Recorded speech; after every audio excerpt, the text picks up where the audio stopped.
Shalom, selamat pagi, salam sejahtera dalam kasih Tuhan Yesus Kristus buat seluruh jemaat Tuhan yang hari ini sedang berkumpul di rumah saudara masing-masing untuk merayakan Jumat Agung. Saya bersyukur pagi ini kita masih bisa bersama-sama, meskipun kita tidak bisa berkumpul di gereja kita masing-masing, tetapi kita masih bisa berkumpul dengan keluarga untuk merayakan perayaan Jumat Agung. Karena itu pada saat ini kita akan mendengarkan firman Tuhan. Mari tundukkan kepala, kita berdoa. Tuhan Yesus, kami bersyukur buat anugerah-Mu bagi kami. Terima kasih buat kesempatan yang Kau berikan kepada kami untuk dapat merayakan hari kematian-Mu di kayu salib. Ajarlah kami hari ini untuk memahami apa yang menjadi kehendak-Mu yang sempurna di saat-saat kami menghadapi situasi seperti ini, di saat-saat kami juga harus merayakan Paskah dalam kondisi seperti ini. Kami berdoa kepadamu, bawa kami untuk memahami kebenaran-Mu. Karena itu taruh perkataan-Mu di mulut hamba-Mu. Tolong hamba-Mu, ya Roh Kudus, biarlah Engkau yang akan berbicara, dan biarlah hamba hanya akan menjadi alat untuk menjadi penyambung lidahnya Tuhan bagi seluruh jemaat Tuhan yang ada saat ini berkumpul di rumah mereka masing-masing. Kiranya Roh-Mu akan bekerja di antara kami semua untuk menyatakan firman-Mu, kehendak-Mu yang sempurna bagi kami. Kami siap mendengar firman Tuhan. Di dalam nama Tuhan Yesus Kristus kami berdoa. Haleluya. Amin. Nah, kita akan membaca firman Tuhan bersama-sama dalam Injil Lukas pasal 22. Mari buka Alkitab saudara. Lukas 22, kita akan baca mulai ayat yang ke-14 sampai ayat 24. Lukas 22 ayat 14 sampai ayat 24. Demikianlah firman Tuhan. Ketika tiba saatnya, Yesus duduk makan bersama-sama dengan rasul-rasulnya. Katanya kepada mereka, "Aku sangat rindu makan Paskah ini bersama-sama dengan kamu, sebelum aku menderita. Sebab aku berkata kepadamu, aku tidak akan memakannya lagi sampai ia beroleh kegenapannya dalam kerajaan Allah." Kemudian ia mengambil sebuah cawan, mengucap syukur, lalu berkata, "Ambillah ini dan bagikanlah di antara kamu.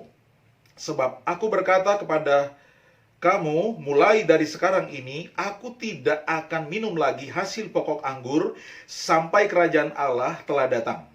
Lalu ia mengambil roti, mengucap syukur, memecah-mecahkannya, dan memberikannya kepada mereka. Katanya, "Inilah tubuhku yang diserahkan bagi kamu. Perbuatlah ini menjadi peringatan akan aku." Demikian juga dibuatnya dengan cawan sesudah makan. Ia berkata, "Cawan ini adalah perjanjian baru oleh darahku yang ditumpahkan bagi kamu. Tetapi lihat, tangan orang yang menyerahkan aku ada bersama dengan aku di meja ini. Sebab anak manusia memang akan pergi seperti yang telah ditetapkan. Akan tetapi celakalah orang yang olehnya ia diserahkan." Lalu mulailah mereka mempersoalkan siapa di antara mereka yang akan berbuat demikian. Terjadilah juga pertengkaran di antara murid-murid Yesus. Siapakah yang dapat dianggap terbesar di antara mereka? Saudara yang dikasihi oleh Tuhan Yesus Kristus, mari kita membayangkan seandainya pada saat Yesus mengadakan perjamuan Paskah, pada saat kali terakhir sebelum ia menderita, kita ada di situ. Dan kita adalah murid-murid tersebut. Saudara, engkau ada di posisi mana pada waktu itu? Engkau berperan sebagai siapa pada waktu itu? Engkau berpikir seperti siapa pada waktu itu? Bagaimana posisi hatimu pada saat itu, saudaraku? Seperti hatinya siapa engkau pada saat itu? Saudara dikasihi oleh Tuhan Yesus Kristus, pada saat malam di mana Yesus mengadakan perjamuan yang terakhir, Yesus berkata bahwa dia sangat rindu makan Paskah bersama-sama dengan mereka. Saudara, kemungkinan besar mereka sudah 3 tahun bersama-sama makan Paskah. Dan itu adalah tahun yang terakhir ketika Yesus akan kemudian disalibkan dan kemudian dia akan naik ke sorga, dan Yesus tidak akan berjumpa lagi dengan mereka di bumi ini, tapi akan berjumpa dengan mereka di sorga. Karena itu momen perayaan Paskah waktu itu, makan malam Paskah waktu itu adalah momen yang sangat mengharukan bagi Yesus. karena Yesus begitu merindukan saat-saat itu. Bahkan Yesus berkata bahwa dia tidak akan minum lagi hasil pokok anggur sampai kerajaan Allah telah datang. Jadi Yesus hari ini sementara menantikan saatnya dia akan duduk makan lagi bersama dengan murid-muridnya di kerajaannya akan datang, meminum hasil pokok anggur di perjamuan pesta anak domba. Karena itu momen Paskah waktu itu adalah momen yang begitu mengharukan buat dia. Dan saya berharap, saudara, momen Paskah ini pun yang sering kita lakukan dengan memecah-mecahkan roti dan meminum anggur perjamuan kudus, itu juga merupakan sebuah momen yang mengharukan buat kita, di mana kita mengingat, memperingati apa yang pernah Yesus lakukan di dunia ini.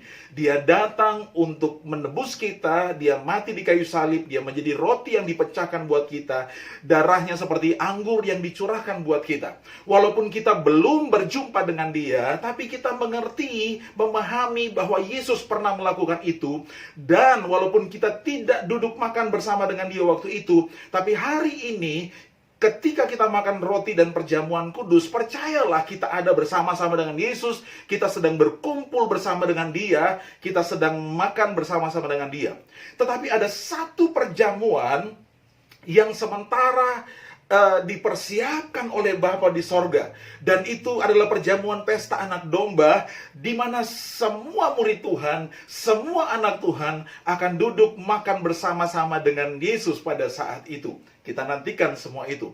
Namun saat ini, untuk sebelum kita mencapai semua itu, kita harus bisa memposisikan diri kita. Di manakah kita berada pada saat perjamuan Paskah seperti ini? Di manakah posisi kita jika seandainya kita sedang duduk makan bersama-sama dengan Yesus pada malam waktu dia akan diserahkan? Saudara dikasihi oleh Tuhan Yesus Kristus, kita lihat dalam ayat yang ke-21. Tetapi lihat, tangan orang yang menyerahkan aku ada bersama dengan aku di meja ini. Orang yang pertama yang disorot dalam kisah ini adalah seorang murid yang bernama Yudas. Dia ada di meja makan malam terakhir bersama dengan Yesus. Dan firman Tuhan berkata, Yesus sendiri mengatakan dari mulutnya, lihat, tangan orang yang akan menyerahkan aku ada bersama dengan aku di meja ini. Saudara, hari-hari ini saya mau sampaikan kepada saudara bahwa tidak semua orang yang hari ini merayakan Paskah, yang hari ini duduk makan roti dan minum anggur perjamuan kudus, adalah orang-orang yang benar-benar mencintai Tuhan, adalah orang-orang yang benar-benar mengasihi Tuhan. Saya berdoa semoga engkau bukanlah orang itu. Tetapi jika engkau merasa hari ini ketika engkau duduk makan Paskah bersama-sama dengan keluarga, dan percayalah ketika 2-3 orang berkumpul dalam nama Yesus, Yesus ada di tengah-tengah mereka, engkau sedang duduk makan Paskah bersama dengan Yesus, engkau sedang menikmati roti dan anggur, dan Yesus ada di tengah-tengah kita, memimpin kita dalam perjamuan ini. Dan jika saat ini hatimu benar-benar tidak mengasihi Tuhan, engkau belum mencintai Tuhan, engkau belum sungguh-sungguh percaya kepada Tuhan, saya berharap di kesempatan ini ketika engkau mendengarkan firman Tuhan ini adalah kesempatan bagimu untuk percaya kepada Tuhan Yesus, untuk menerima Tuhan Yesus sebagai Tuhan dan Juru Selamat. Saya berdoa dalam nama Yesus, kiranya Roh Kudus akan menjamah hati saudara. Yudas ada dan ditulis dan ditekankan, disorot dalam kisah ini sebenarnya untuk memperingatkan kita bahwa ada banyak orang yang duduk makan Paskah bersama Yesus, tetapi mereka adalah orang yang justru suatu waktu nanti akan meninggalkan Yesus karena mereka tidak mengasihi Tuhan. Suatu waktu nanti mereka akan menyerahkan Yesus. Ini suatu hal yang menurut saya perlu kita renungkan bersama-sama. Mungkin ada di antara saudara yang hari ini belum sungguh-sungguh percaya kepada Tuhan. Buka hati saudara. Percaya kepada Yesus. Percaya kepada Tuhan. Dia mengasihi hidup kita. Kalau kita baca dalam Injil Yohanes, kita menemukan di sana. Ketika Yudas duduk makan bersama dengan Yesus. Yesus kemudian mengambil roti, mencelupkannya, kemudian memberikannya kepada Yudas. Ketika Yudas menerima roti itu dengan tidak percaya dan memakan roti itu, tiba-tiba Yudas dirasuk oleh iblis. Dan Yesus berkata, pergi dan lakukanlah apa yang akan engkau lakukan. Saat itu Yudas segera beranjak dari meja itu. Dia pergi untuk menyerahkan Yesus. Bapak, Ibu, dan saudara yang dikasihi oleh Tuhan Yesus Kristus. Ini kesempatan buat kita. Kesempatan buat kita. Saudara mungkin saat ini terpaksa duduk dalam persekutuan keluarga saudara masing-masing. Karena keadaan memaksa kita untuk semua stay at home dan berkumpul bersama keluarga. Saudara terpaksa duduk makan roti perjamuan dan minum anggur perjamuan.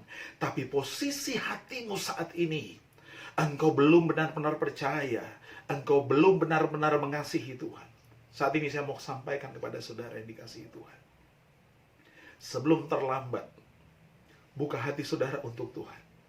Jangan biarkan iblis menguasai hatimu. Dan pada akhirnya, engkau akan menyerahkan Yesus. Engkau akan mengkhianati Yesus. Sebab Yudas bukan hanya kali ini. Bukan hanya hari itu dia mengikuti Yesus. Sudah 3 tahun dia bersama dengan Tuhan. Saudara, mungkin juga Anda adalah orang-orang yang sudah bertahun-tahun ada di gereja. Tetapi hatimu masih jauh dari Tuhan. Engkau memuji Tuhan, tapi hatimu jauh dari Tuhan. Hari ini kesempatan buat kita.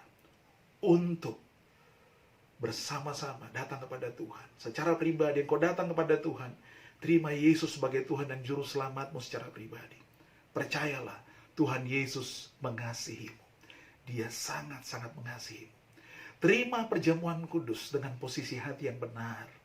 Terima perjamuan kudus dengan keyakinan iman yang sungguh kepada Tuhan. Terima perjamuan kudus dengan cara yang berkenan. Di mana kita menerima itu dengan kasih yang total kepada Tuhan. Percayalah waktu engkau menerimanya, maka engkau lagi membuka hati untuk Tuhan. Bukan iblis yang akan menguasai hatimu, tetapi Tuhan akan menguasai hatimu. Amin, saudara. Kemudian yang kedua, kita lihat dalam ayat yang ke-24. Terjadilah juga pertengkaran di antara murid-murid Yesus. Siapakah yang dapat dianggap terbesar di antara mereka? Perhatikan baik-baik. Yang duduk makan bersama dengan Yesus bukan hanya orang-orang yang tidak sungguh-sungguh mengasihi Tuhan. Bukan hanya orang-orang yang tidak sungguh-sungguh percaya kepada Tuhan. Tapi ada kelompok yang kedua. Kelompok murid-murid. Yang di meja makan di hadapan Yesus. Mereka masih bertengkar tentang siapakah yang dapat dianggap terbesar di antara mereka. Begitu menyedihkan jika di perayaan Paskah kali ini banyak pendeta, banyak jemaat, banyak hamba Tuhan saling mempersalahkan, saling menuding, menunjuk jari kepada saudara masing-masing, mulai menghakimi. Saudara, ada hamba-hamba Tuhan yang meninggal dunia karena COVID-19. Berapa banyak di antara kita yang menghakimi mereka? Kita tidak mengerti sebenarnya. Kita tidak paham apa yang sementara terjadi. Waktu Yesus berbicara kepada murid-murid, kebanyakan apa yang Yesus katakan pada saat itu, mereka belum bisa memahaminya. Mereka tidak bisa memahaminya. Saudara, di dalam Injil Yohanes, saya menemukan di sana, saudara, dalam Injil Yohanes, waktu Tuhan Yesus menampakkan diri, waktu Tuhan Yesus bangkit dalam Injil Yohanes pasal yang ke-20. Mari kita lihat di sana. Injil Yohanes pasal 20 ayat yang ke-9. Dikatakan begini. Sebab selama itu Mereka belum mengerti isi kitab suci yang mengatakan bahwa ia harus bangkit dari antara orang mati. Saudara, sampai hari itu, sampai di saat Yesus bangkit, murid-murid belum memahami isi kitab suci. Saya mau katakan kepada kita, tidak usah menghakimi, tidak usah mengatakan yang mana yang salah, yang mana yang benar, saudaraku. Murid-murid bertengkar di meja makan pada perayaan Paskah bersama dengan Yesus. Saudara, kalau pada hari ini kita semua umat Kristen yang percaya kepada Tuhan, yang sedang duduk makan Paskah di rumah kita masing-masing, kita terhubung secara online seperti ini, dan kita terhubung secara rohani dengan semua umat Tuhan di seluruh dunia yang merayakan Paskah. Saudara, tetapi posisi kita masih dalam posisi kita bertengkar. Kita saling bertengkar tentang siapakah yang paling benar, siapakah yang terbesar di antara kita. Saudara, kita akan mengalami hal-hal yang saya percaya Tuhan akan melakukan sesuatu untuk mendisiplin kita. Seperti orang tua melihat anak-anaknya bertengkar di meja makan. Orang tua mana yang akan senang melihat anaknya bertengkar di meja makan? Pasti antara mereka akan ada yang kena disiplin. Saudara, karena itu dalam surat Korintus, Paulus menegur jemaat di Korintus yang datang makan perjamuan, tetapi posisi hati mereka lagi membenci, mereka lagi dalam pertengkaran, mereka lagi di dalam perselisihan. Paulus berkata bahwa banyak di antara mereka yang kemudian menjadi lemah dan sakit, bahkan ada yang mati. Kenapa? Karena posisi hati mereka tidak benar. Mereka bukan tidak percaya Yesus, mereka bukan tidak mengasihi Yesus, tapi mereka tidak mengasihi saudara mereka sendiri. Mereka mencela, saling mempersalahkan mana yang terbesar di antara mereka. Saling berargumentasi siapa yang paling benar. Di saat situasi seperti yang sedang terjadi hari ini, bukan waktunya buat kita untuk saling mempersalahkan. Apa yang harus kita lakukan? Apa yang harus kita lakukan? Mari kita lihat, saudara, kisah peristiwa sesudah mereka duduk di meja makan itu. Kita lihat dalam Lukas pasal 22. Kita melompat ayat yang ke-29. Lalu pergilah Yesus keluar kota, dan sebagaimana biasa ia menuju Bukit Zaitun. Murid-muridnya juga mengikuti dia. Setelah tiba di tempat itu, ia berkata kepada mereka, "Berdoalah supaya kamu jangan jatuh ke dalam pencobaan." Haleluya. Haleluya. Ini yang Tuhan Yesus minta kita lakukan. Saudara, kalau engkau yang masih berkeras hati, tidak sungguh-sungguh percaya kepada Tuhan, tidak sungguh-sungguh mengasihi Tuhan, saatnya engkau buka hatimu untuk terima Yesus sebagai Tuhan dan Juru Selamat.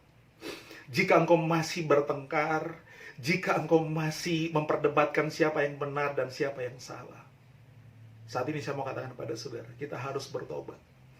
Kita harus belajar untuk memahami bahwa kita tidak paham, kita tidak mengerti. Kita telah menjadi bodoh dan tidak mengenal kehendak Tuhan. Kita tidak tahu apa yang sementara terjadi. Saudara, karena itu, posisikan dirimu seperti apa yang dikatakan oleh Tuhan Yesus. Berdoalah kamu, supaya di saat-saat seperti ini engkau tidak jatuh di dalam pencobaan. Saudara, engkau tidak jatuh ke dalam pencobaan.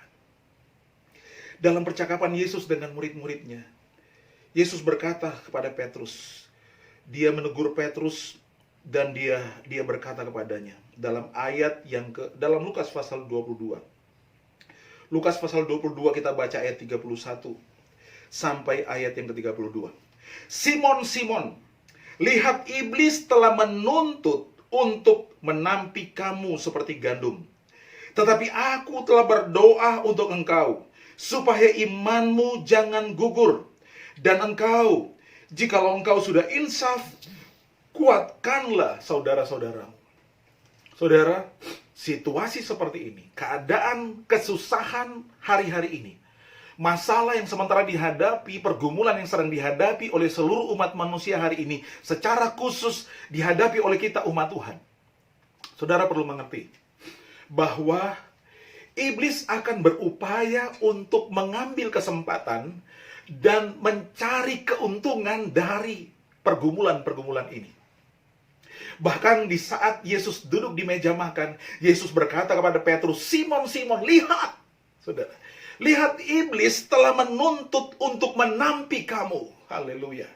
Saudara, iblis telah menuntut untuk menampi kamu. Hamba-hamba Tuhan, gembala-gembala sidang, para pendeta, para majelis, para penatua, para jemaat Tuhan yang dikasihi Tuhan, saudara perlu tahu, ini tidak main-main, saudara. Ini bukan hal yang main-main. Di saat Yesus duduk di meja makan, Yesus melihat ada iblis di situ sedang menuntut untuk menampi Simon. Hari ini kita sedang duduk di meja makan, di meja perjamuan. Ada iblis yang sedang menuntut untuk menampi kita. Dia ingin mengambil keuntungan. Karena itu Yesus berkata, "Berdoalah kamu supaya kamu tidak jatuh ke dalam pencobaan." Haleluya. Masing-masing kita harus memposisikan diri seperti Yesus. Di saat pencobaan sementara dialami, di saat kegelapan di mana iblis datang dengan kegeramannya untuk menampi kita umat-umat Tuhan, untuk menampi kita, menuntut untuk menampi kita. Yesus memposisikan dirinya untuk berdoa. Dia berdoa, tetapi dia berkata, "Tetapi aku telah berdoa untuk kamu Simon, supaya imanmu tidak gugur." Saudara, dan kalau engkau sudah insaf, kuatkanlah hati saudara-saudaramu. Saudara, saat ini kita tidak perlu saling mempersalahkan satu sama lain. Tetapi mari kita berdoa kepada Tuhan, karena iblis berdiri saat ini, saudaraku, di dekat meja perjamuan itu, menuntut kita murid-muridnya untuk ditampi, saudara. Kita harus duduk sujud kepada Tuhan, berdoa kepada Tuhan supaya kita tidak jatuh dalam pencobaan, supaya kita tidak jatuh dalam jerat iblis. Supaya apa? Supaya kita berdoa supaya iman kita tidak gugur. Dan posisikan diri kita seperti Yesus. Yesus berdoa supaya iman Petrus tidak gugur. Kita tidak seharusnya kita menghakimi orang lain, tapi kita duduk di kaki Tuhan dan kita berdoa, "Tuhan, tolong hamba Tuhan ini, tolong hamba Tuhan itu, tolong jemaat Tuhan ini, tolong supaya iman mereka tidak gugur, tolong juga kuatkan aku, supaya imanku tidak gugur, supaya aku tidak jatuh ke dalam pencobaan." Di perayaan Jumat Agung hari ini, saya hanya ingin menyampaikan pesan ini dari hati saya sebagai hamba Tuhan. Bagi saudara yang belum terima Tuhan Yesus, buka hati saudara. Yesus mengasihimu. Kasihi dia dengan sungguh-sungguh. Engkau sudah lama di gereja, tapi hatimu tidak benar-benar kepada Tuhan. Ini waktunya untuk engkau terima Tuhan secara pribadi. Kalau engkau tidak mempergunakan kesempatan ini, maka engkau sedang membuka pintu bagi iblis untuk menguasai hidupmu. Saatnya engkau buka hatimu dan terima Yesus, dan dia akan menguasai hidupmu. Bagi bapak-bapak, ibu-ibu yang terhormat, yang masih memperdebatkan dan mempertengkarkan apa yang terjadi, berhentilah. Stop melakukan itu. Mari kita sama-sama duduk di kaki Tuhan. Duduk di kaki Yesus, karena kita tidak mengerti apa yang terjadi. Duduk, jangan sampai iblis mengambil kesempatan untuk mencobai dan menjatuhkan kita. Duduk dan berdoa supaya iman saudara-saudara kita tidak gugur. Iman saudara-saudaramu tidak gugur. Iman hamba-hamba Tuhan tidak gugur. Iman jemaat Tuhan tidak gugur. Kita perlu bersatu saling mendoakan. Dan jika engkau telah insaf, kuatkan hati saudara-saudaramu. Mari kita saling mendoakan satu sama lain.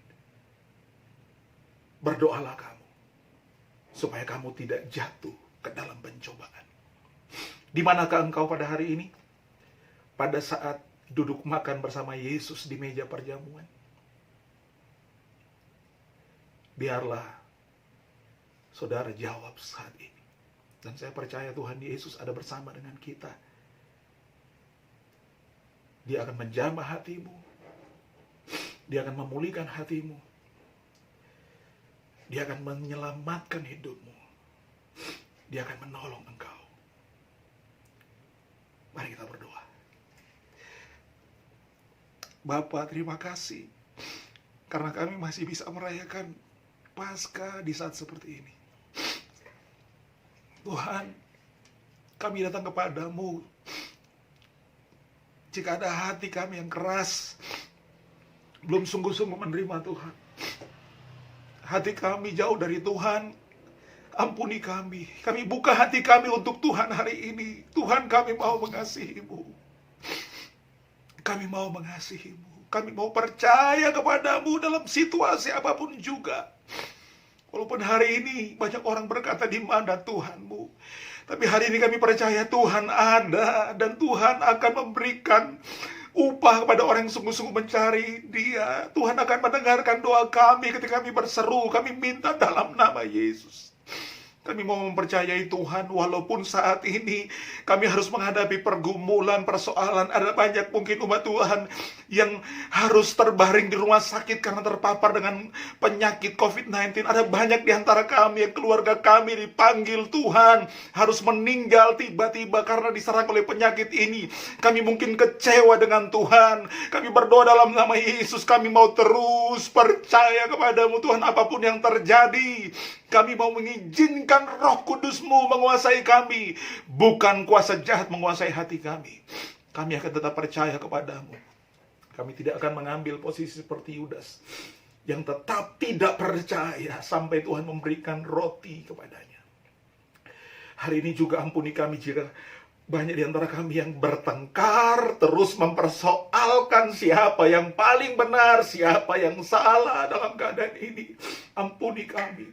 Sesungguhnya kami tidak paham, tidak tahu.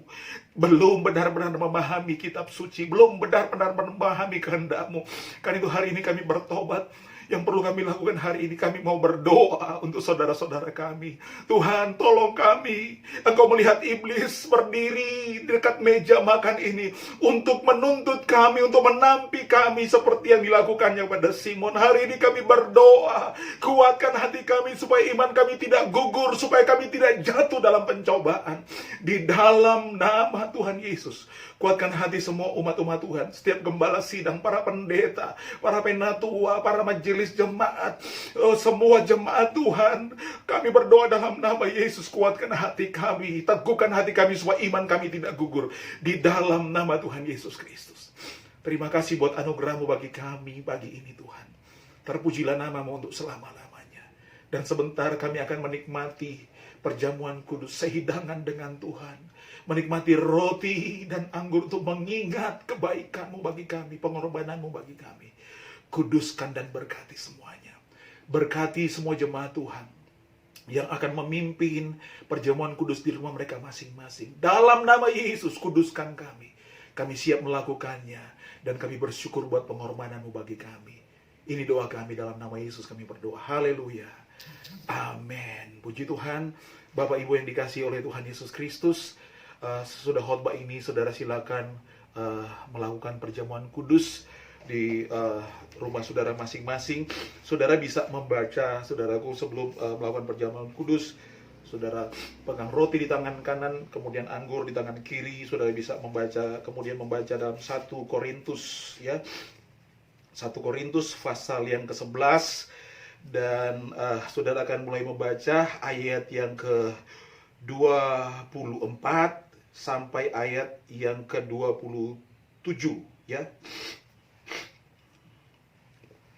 Ya, ayat 24 sampai 27. Saudara silakan sebelum makan roti, saudara baca ayat 24 sampai 25. Ya. Sesudah makan roti, saudara membaca ayat ayat 23. Saudara membaca ayat 23 sampai ayat 24. Sebelum makan roti, ayat 23 dan 24 dari 1 Korintus pasal 11. Kemudian sesudah itu saudara pindahkan cawan ke tangan kanan, kemudian baca firman Tuhan dari 2 Korintus 11 ayat 25 sampai 26. Saudara kemudian minum perjamuan. Diawali dulu dengan doa, kemudian diakhiri dengan doa syafaat. Kiranya Tuhan Yesus memberkati saudara sekalian. Dan saya berharap saudara melakukan semua kebenaran firman Tuhan yang saudara dapatkan hari ini. Saudara diberkati oleh Tuhan Yesus. Kalau saudara diberkati oleh Tuhan, ucapkan syukur kepada Tuhan. Dan sampai berjumpa lagi dalam khotbah selanjutnya. Tuhan Yesus memberkati saudara. Shalom.